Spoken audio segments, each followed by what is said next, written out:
Now guys let's start today's topic. Last के topic से related 2 point छूट गए थे, जो कि इन लीचेस में क्या होता है, हीमोसोलिमिक सिस्टम होता है, जो कैसा होता है, ओपन टाइप। और एक नोट में याद करना बहुत, इन मेडिसिन और injection if required given in veins, जो भी हम इंजेक्शन या मेडिसिन देते हैं वो वेन्स में देते हैं। क्यों? क्योंकि उसमें डैमेज होने के चांसेस बहुत कम होते हैं। अब पढ़ते हैं, 2 तरह के सर्कुलेशन बॉडी में होते हैं हमारे सिस्टमिक और pulmonary circulation.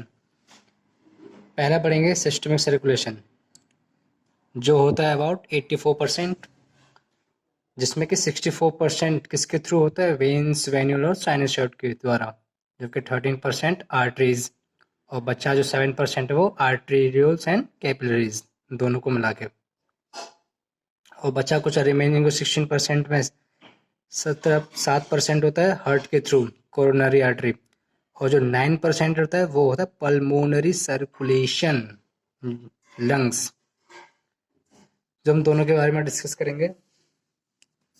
So first we have talk about pulmonary circulation.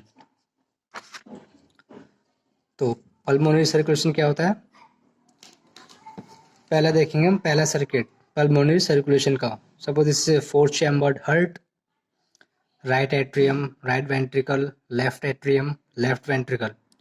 First of all, we talk about pulmonary circulation. In pulmonary circulation, journey start with right ventricle. From right ventricle कहाँ से start होती है, heart के right ventricle से. From right ventricle, pulmonary trunk arise which has deoxygenated blood. जो right ventricle से जो blood आता है वो कैसा होता है, डीऑक्सीजनेटेड. जो pulmonary trunk which split into left and right pulmonary artery, जो किसमें स्प्लिट हो जाती है, left and right pulmonary artery.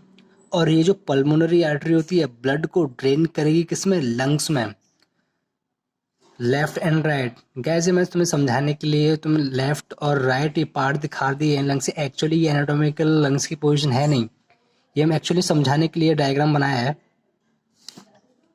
और ये जो पल्मोनरी आर्टरी किसमें ड्रेन कर देगी, लंग्स में.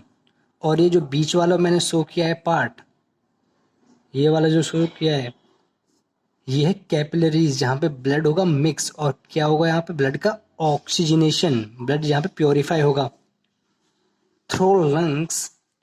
पल्मोनरी वेन्स, यहाँ से क्या निकलेंगे, pulmonary veins delivered oxygen, oxygenated blood in left atrium of heart. Pulmonary veins भी लेफ्ट और राइट होती हैं, जो कि डिवाइड हो जाती हैं. जैसे ये एंटर करेंगी हार्ट के लेफ्ट एट्रियम में, तो ये क्या हो जाएंगे, स्प्लिट होके चार पल्मोनरी वेन्स खुल जाती हैं लेफ्ट एट्रियम में हार्ट के. और ये पल्मोनरी, सो ये जो हमने पूरा सर्किट देखा ये था first, this is pulmonary circulation. और सेकंड आते हैं हम सिस्टमिक सर्कुलेशन पे.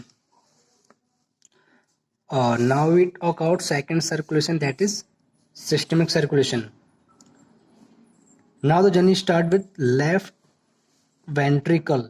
कहाँ से स्टार्ट होगा, हार्ट के लेफ्ट वेंट्रिकल से. लेफ्ट वेंट्रिकल से आयोटा स्टार्ट होगी, और आयोटा के थ्रू ऑक्सीजनेटेड ब्लड पंप होगा पूरी बॉडी में,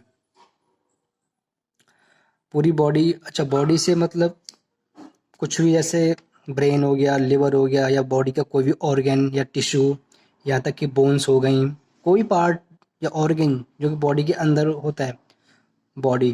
अच्छा, बॉडी की ये आ गया बॉडी में.